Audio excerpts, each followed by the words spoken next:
Salam, selamat pagi dimanapun jemaat berada saat ini. Saya mengajak kita untuk membaca satu kebenaran firman yang terdapat dalam 1 Yohanes pasal 2 ayat 1 sampai 6. Demikian firman Tuhan, saya bacakan. Anak-anakku, hal-hal ini kutuliskan kepada kamu supaya kamu jangan berbuat dosa. Namun jika seorang berbuat dosa, kita mempunyai seorang pengantara pada Bapa, yaitu Yesus Kristus yang adil. Dan ia adalah pendamaian untuk segala dosa kita, dan bukan untuk dosa kita saja, tetapi juga untuk dosa seluruh dunia.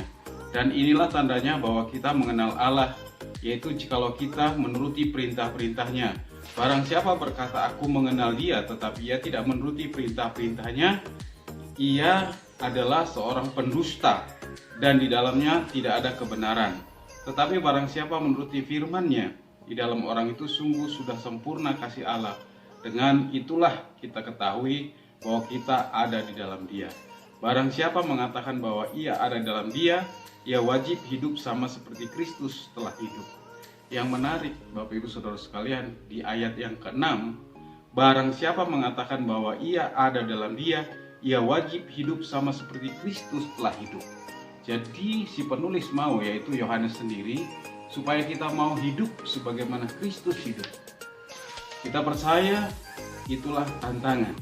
Kita tahu bahwa penulis ini adalah Yohanes sendiri. Dia menulis di kota Efesus, tempat di mana dia terakhir melayani, sekitar tahun 85 sampai 895 Masehi. Nah, dari ayat ini bagaimana kita hidup sebagai Kristus hidup? Minimal ada 3 hal yang mau saya sampaikan. Yang pertama di ayat 2, ia adalah pendamai untuk segala dosa kita, dan bukan untuk dosa kita saja tetapi juga untuk dosa seluruh dunia. Yang pertama, dia adalah pendamai. Kita harus mengetahui dalam Roma 3:23, karena semua orang telah berbuat dosa dan telah kehilangan kemuliaan Allah. Roma pasal 6:23, upah dosa adalah maut. Sebenarnya kita semua adalah dalam kondisi maut, tapi bersyukur kepada Tuhan dia datang ke dunia. Itu sebabnya Yohanes 3:16, karena begitu besar kasih Allah akan dunia ini, sehingga memberikan anak yang satu-satunya, Yesus, mati bagi kita. Dialah pendamai bagi kita. Itu sebabnya saya mengajak kita, dimanapun kita berada, kemanapun kita pergi, jadilah kita pembawa damai, karena dia adalah pendamai. Dan Alkitab berkatakan sebenarnya semua kita sudah berdosa, dan upah dosa maut. Kita sebenarnya akan mengalami masuk neraka, tetapi bersyukur kepada Tuhan, dialah yang mendamaikan kita, sehingga hubungan kita dengan Bapa dipulihkan oleh Tuhan. Itulah yang kita lihat dari bacaan ini. Yang kedua, di ayat yang ketiga, dan inilah tandanya bahwa kita mengenal Allah, yaitu jikalau kita menuruti perintah-perintahnya. Yang kedua, ia menuruti perintah Bapa. Kita kalau melihat dalam Yohanes 4 ayat 34, kata Yesus, makananku ialah melakukan kehendak Dia yang mengutus aku dan menyelesaikan pekerjaannya. Jadi bagaimana Yesus dikatakan di dunia dia melakukan kehendak Bapa? Saya percaya, mari kita juga melakukan kehendak Tuhan. Pertanyaan, apa kehendak Tuhan? Kehendak Tuhan adalah agar kita memberitakan kabar baik. Terutama hari-hari ini, banyak orang membutuhkan kasih Kristus. Banyak orang merindukan perlindungan Tuhan. Perlindungan Tuhan hanya ada dalam Tuhan. Nah, kita percaya Matius pasal 28 ayat 18 sampai 20, yaitu amanat agung.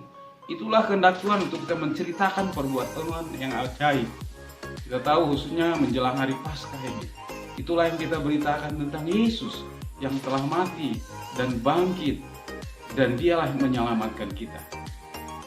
Jadi mari teruslah bangun keakuratan dengan Tuhan, selaraskan frekuensi roh kita dengan sorga, supaya kita boleh menangkap apa yang menjadi isi hati Tuhan. Saya percaya darah Yesus menjagai kita semua. Darah Yesus menjaga bangsa ini. Itu sebabnya beritakanlah tentang Yesus, karena di dalam Yesus ada perlindungan, ada keselamatan. Dan yang ketiga, yang terakhir adalah di ayat 4 dikatakan mengenal Bapa dengan benar. Kita belajar dari Rasul Paulus. Paulus berkata dalam Filipi pasal 3 ayat 10, yang ku kehendaki ialah mengenal Dia dan kuasa kebangkitannya dan persekutuan dalam penderitaannya, di mana aku menjadi serupa dengan Dia dalam kematiannya. Pertanyaan saya, bagaimana dengan kita? Bagaimana pengenalan kita akan Tuhan? Saya yakin pengenalan kita terus harus di-upgrade hari lepas hari.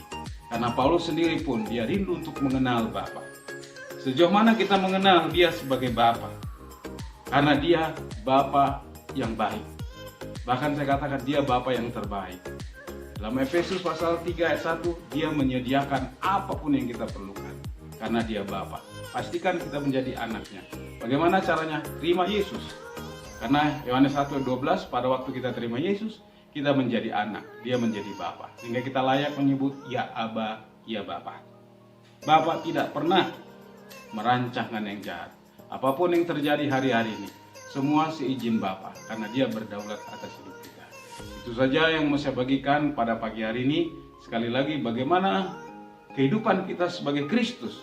Yang pertama tadi jelas, Ia adalah pendamai. Mari kita menjadi pendamai. Yang kedua, menuruti perintah-perintahnya.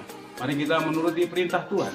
Yang ketiga, mengenal Bapa dengan benar. Saya percaya, jikalau kita mengenal Bapa dengan benar, tidak ada yang kita takutkan. Tuhan Yesus memberkati kita. Halo.